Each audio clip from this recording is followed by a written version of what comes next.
ಇವತ್ತು 10ನೇ ಅಂತಾರಾಷ್ಟ್ರೀಯ ಯೋಗ ದಿನಾಚರಣೆ ಅಂಗವಾಗಿ ಹುಕ್ಕೇರಿ ನಗರದ ರವದಿ ಫಾರ್ಮ್ ಹೌಸ್ನಲ್ಲಿ ಆಯೋಜಿಸಿದವರು ಪತಂಜಲಿ ಯೋಗ ಸಮಿತಿ ಹುಕ್ಕೇರಿ ಹಾಗೂ ವಿಜಯ ರವದಿ ಸೇವಾ ಸಂಸ್ಥೆ ಹುಕ್ಕೇರಿ ಇವರ ಸಂಯೋಗದಲ್ಲಿ ಸಸಿಗೆ ನೀರುಣಿಸುವ ಮೂಲಕ ಚಾಲನೆ ನೀಡಿದರು. ಈ ಸಂದರ್ಭದಲ್ಲಿ ಮಾತನಾಡಿ, ಯೋಗದಿಂದ ರೋಗಮುಕ್ತಿ ಜಗತ್ತಿಗೆ ಪರಿಚಯಿಸಿದ ನಮ್ಮ ನೆಚ್ಚಿನ ಪ್ರಧಾನಮಂತ್ರಿ ಸನ್ಮಾನ್ಯ ಶ್ರೀ ನರೇಂದ್ರ ಮೋದಿ ಅವರು ಜಾರಿಗೆ ತಂದರು. ನಾವು ನಿರಂತರ ಯೋಗ ಮಾಡುತ್ತಾ ರೋಗಮುಕ್ತ ಮಾಡೋಣ, ಸ್ವದೇಶಿ ಭಾವ ಜಾಗೃತಿಯಾಗಲಿ ಎಂದು ಪ್ರಮೋದ್ ಜಿ ಮುತಾಲಿಕ್ ಹೇಳಿದರು. ಹಾಗೂ ವಿಜಯ ರವದಿ ಮಾತನಾಡಿ, ಯೋಗಕ್ಕೆ ಭಾಗವಹಿಸಿದ ಎಲ್ಲ ಯೋಗಪಟುಗಳಿಗೆ ಮುಂದಿನ ದಿನಗಳಲ್ಲಿ ಹೆಚ್ಚಿನ ಸಂಖ್ಯೆಯಲ್ಲಿ ಈ ಯೋಗ ದಿನವನ್ನ ಹುಕ್ಕೇರಿ ನಗರವನ್ನ ರೋಗಮುಕ್ತ ಮಾಡೋಣ.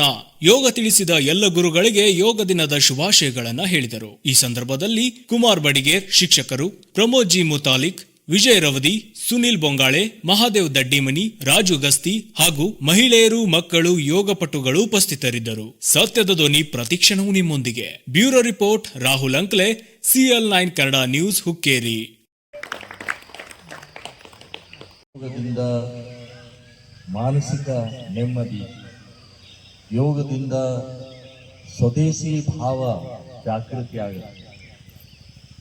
ಯೋಗದಿಂದ ಸಾವಿರಾರು ಈ ರೀತಿಯ ಪ್ರಕ್ರಿಯೆ ಆಗೋದ್ರಿಂದನೇ ಇವತ್ತು ಅಂತಾರಾಷ್ಟ್ರೀಯ ಮಟ್ಟದಲ್ಲಿ ಇದು ಪ್ರಸಿದ್ಧ ಆಗಿ ಚಾಲನೆಯಲ್ಲಿ ಆಚರಣೆಯಲ್ಲಿ ಬಂದಿದೆ. ಸೊ ಇದರಿಂದ ಭಾರತ ದೇಶದಲ್ಲಿ ಇರುವಂತಹ ಶಾಸ್ತ್ರೋಕ್ತ ಮತ್ತು ವೈಜ್ಞಾನಿಕವಾದಂತಹ ಯೋಗ ಇವತ್ತು ಇಡೀ ಜಗತ್ತಿಗೆ ತಗೊಂಡು ಹೋಗಿದ್ದು ನಮ್ಮ ನೆಚ್ಚಿನ ಪ್ರಧಾನಿ ನರೇಂದ್ರ ಮೋದಿ ಅವರಿಗೆ ನಾವು ಅಭಿನಂದನೆಗಳನ್ನ ಹೇಳಲೇಬೇಕು. 10 ವರ್ಷದ ಈ ನಿರಂತರ ಯೋಗ ದಿನ ರೋಗ ಮುಕ್ತ ಆಗಲಿ, ಆಸ್ಪತ್ರೆಗಳ ಮುಕ್ತ ಆಗಲಿ, ಸ್ವದೇಶಿಯ ಭಾವ ಜಾಗೃತಿ ಆಗಲಿ ಅಂತನ್ನುವಂತಹ ಈ ಸಂದರ್ಭದಲ್ಲಿ ನಾವೆಲ್ಲರೂ ಒಂದು ಸಂದೇಶವನ್ನ ತಗೊಂಡು ಹೋಗೋಣ ಅಂತ ಹೇಳಿ ನನ್ನ ಮಾತನ್ನ ನಾನು ಮುಗಿಸ್ತೇನೆ.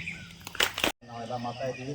ತಮ್ಮೆಲ್ಲರ ಸಹಕಾರದೊಂದಿಗೆ ಈಗ ಹೆಚ್ಚಿಗೆ ಹೇಳೋದರ ನೇರವಾಗಿ ಯೋಗಕ್ಕೆ ಹೋಗೋಣ ಅಂತ ಹೇಳ್ತಾ ಭಾಗವಹಿಸಿದಂಥ ಎಲ್ಲ ಯೋಗ ಶಿಬಿರಾರ್ಥಿಗಳಿಗೂ, ಯೋಗ ಪಟುಗಳಿಗೂ ಶುಭವಾಗಲಿ.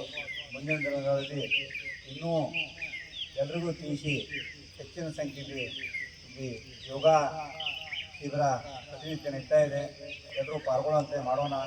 ಹುಕ್ಕೇರಿ ನಗರವನ್ನು ರೋಗಮುಕ್ತ ನಗರವನ್ನಾಗಿ ಮಾಡುವಂಥ ಈ ಗುರಿ ನಾವು ಪತಂಜಲಿ ಯೋಗ ಸಮಿತಿಗೆ.